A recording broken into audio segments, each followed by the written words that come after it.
Thank you so much for having me. I'm Dr. Adamu, and I'm the founder of Secure the Future International Initiative, a nonprofit organization that focuses on mental health and counseling. 2014, I went casually to visit one of my friends in his office, and we got talking with a friend there, and then there was this lady sitting just beside me. And she asked me, "What do you do?" I said, "I work with NAFTA Green Pages." And she was like, "Okay, so why are you not at work?" I said, "Well, because I have my free time, and so that's why I'm here." And she said, "Okay, if you have your free time, then we could do other things." I said, "Like what?" She said, "Trainings." I said, "Okay." So for me, that caught my attention, talking about training. But when we started the training, we figured out that a lot of times after training, people wanted to just have conversations with me. And I didn't know what that was about. Until I realized that they, just wanted to feed their emotions. They had this gap. How would I do that? But I was already doing that without knowing that I was doing that, because for every time, we get to talk, they always send a message to say, "Thank you, you made my day. I've been able to make my bed. I've been able to," just a few things that you can't even say meant something to someone was what they were sending to me. And so for me, it was, catchy. And that was how, SDF was birthed, out of, pair and men, concern for people's mental well-being. No matter how much people try to discuss issues of mental health, it's just never enough. And so it means that one of our strategy was awareness. We had to take that to communities, we had to take the awareness to schools, we had to take the awareness to churches. We believe that it was just important for everybody to be aware that most times the little things that they believe or culturally we have imbibed or is part of us. And until we talk about basic topics about mental health, a lot of people will struggle. And what am I saying? What are those basic topics? Bipolar disorder, when people understand the signs, symptoms, and causes, it helps. When we talk about schizophrenia, it will help people understand it. When we talk about depression, how it starts, how people are struggling with anxiety, I think it'll be easy for people to really relate and understand what they're going to. So yeah, so to be honest with you, one major recurring mental health issues that we have identified is drug use. A lot of people are struggling with substance abuse now. People are struggling with anxiety. A lot of people are struggling with cyberbullying. So we've been working with schools just to create awareness around mental health, around drug use, so that they know what that will do to them or what that has been doing to them. Having conversations around menstrual hygiene, having conversations around drug use, having conversations around mental health, and cyberbullying. So yeah, we've been going to schools, communities, just to have conversations around that. When you get into a space and people just listen to you, some might just have something stored, some might not even be there with you, their mind is somewhere. And so we needed to keep something, which is the mental health book club, so that they can always, go back to their peer support and see how they can help themselves. And so far we have about 10 schools in FCT, and with over 1,200 members, active members.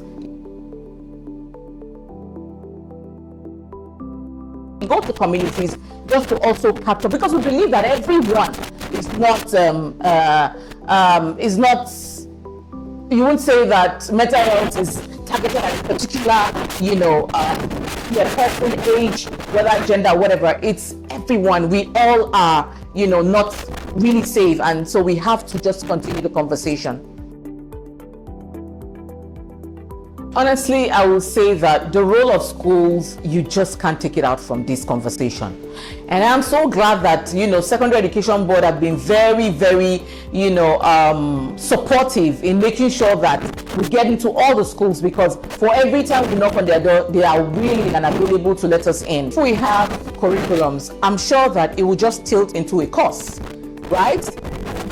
So it's important that we have that. If as a rehabilitation counselor, while in school or sport with people. It means that having one course in the mass communication department of mental health, I don't think it's too much to ask. Or having, just one subject for the students to understand what mental, I don't think it's too much to ask, because we're trying to change the narrative. We're trying to build a healthy community. And so anything that will support the nation, I think should be given, that priority. So having courses and, subjects like mental health, I don't think it's bad. I don't think it's too big.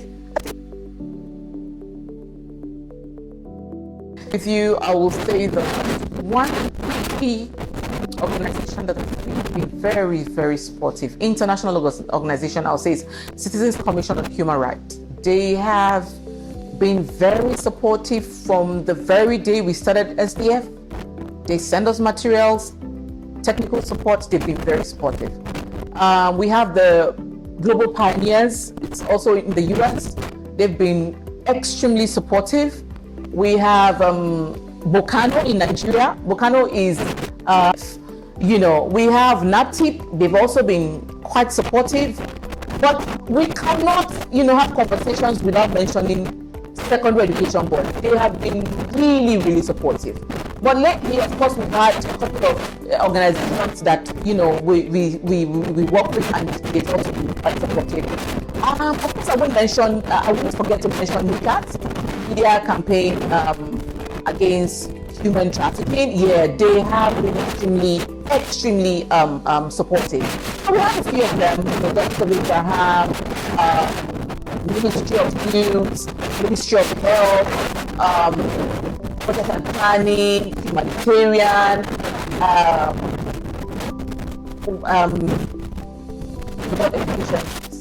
Human Rights Commission. We just have, a few of them. Recently, we've been having conversations with ICC, so we'll say that, it's really amazing having great people supporting us. Yeah, I'm sure that a few that I can't even remember to mention. We have Jonathan, we have IFSUP, we have the Counseling Association of Nigeria. We just have a lot of them. Prisons. They've been very, very supportive. Yeah, for every time we knock on their door, they are willing to render every support that we want. They ask us questions. UNODC, So we just have, a couple of organizations that have really been, very supportive. Be it moral support, technical support, financial support. They have really been there. GIZ. We've had a couple of people that have been very supportive. NDI, yes, just a few of them that have really been supportive. Yes.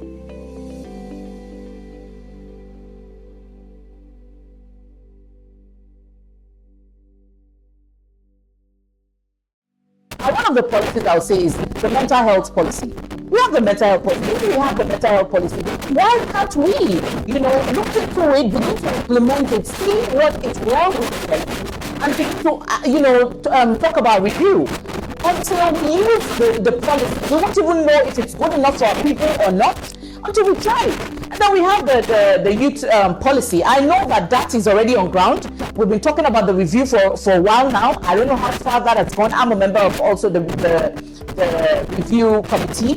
Those things are quite important, until we review, because this policy has been there for a long time. So it means that because right now, statistics of people that are using drugs is already high. Statistics of people that are not working is already high. Statistics of people that, are struggling with mental health issues, anxiety, depression. So it means that if we review the youth policy, it will help, because we would now have updated things that we need to do to support the youth. So it's important to have such policies reviewed, but I know that we have policies, it's just that they are not being implemented. Until then, we will know, what really we can say it's not working or it's working. Let's try them first. If they're not working, then we can begin to think of new things. So why should we have new policies when we have other ones that are not working? So that means even if we have the new ones coming in, we're not sure of them being implemented. So let's use what we have.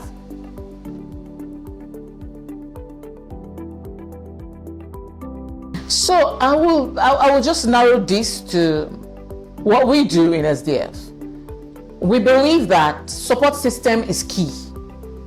And we try to bring in all the peers, people that have gone through our process, to always have, like, a chain of interaction where they can always run to the next person. So it's important for the youth, Ministry of Youth, to look at those hubs that they have in Nigeria.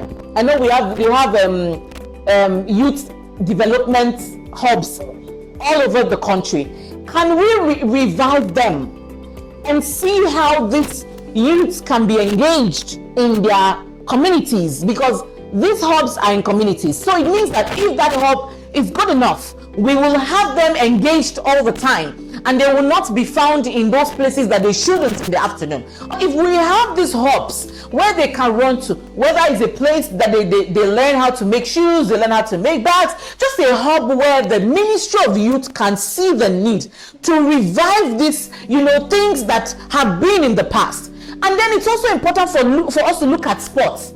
When we say sports, we're not just talking about the football, but there are other sports that, the youth really are engaging. Can we begin to make sure that these things are active, so that they get themselves engaged and they are able to do other things? Can we also have organizations in a pool, knowing what they do, so that we will be able to spread the youth across? I always say one thing: if you are in a space and you are you render psychosocial support, or you support people that are struggling with drug use, let the Ministry of Youth know. So when they find people in that space, they know who to push it to or who to refer you to. It's important that we have a pool of people, NGOs that are working in a particular space, so that they can fully support this. We have to put our hands together and make sure that these things work. By the way, culture has made it look like, there's a particular thing a child is supposed to do, especially if you are from the east or from the west or from the north.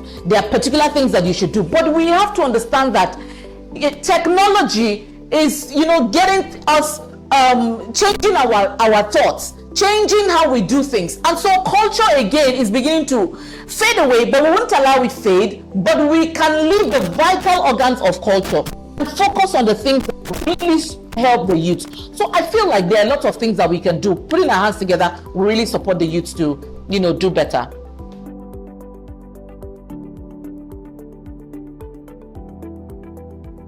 I will say that until we understand our strength, until we realize that we are super, we're good, we will stop really depending on the statistics that we always get from, WHO, UNODC and all of that, until we know that we can do it. And how can we do this? We need to create awareness. We need to get to that point where, we talk about these things. If we don't create awareness, a lot of people will not come out and share their stories. How do we get statistics? We get statistics from people that are, not ashamed of anything, not feeling that when they come out, people will stigmatize them or victimize them. We need to continue to create awareness. That's one. Two, we need to also collaborate with other African countries. We need to agree that we share almost the same, problems, and come together and do this. But most importantly, I'll tell you, until we begin to see this Agenda 2063 as though a vision and reality, it will be difficult for Africans to get to. We need to project our lives into 2063. How do we want to see Africa? Where do we want to see Africa? What are those things that we want to begin to say has changed from now till then? Until then, it will be difficult. But I'll say, to be honest with you, Africans, we need to work together. Okay, so I will say to the young women who want to be in the field of, mental health and, I would just say who want to be in the space of community engagement or support. To be honest with you, all you need to do is keep pushing. It might not just be easy, because I won't tell you that this is me 2-3 years ago. No, I had to push and push and push. You might not get all the support you want. You might not find the person that would tell you the right things you want to hear, but you have to leave with your dreams and push it and support people that are really in need of this. And then, of course, to the youths that are really struggling, I would say that it's important for you to please seek for professional help. Speak out. Don't stay in that box and looking for an exit. There are people out there that are willing to really support you.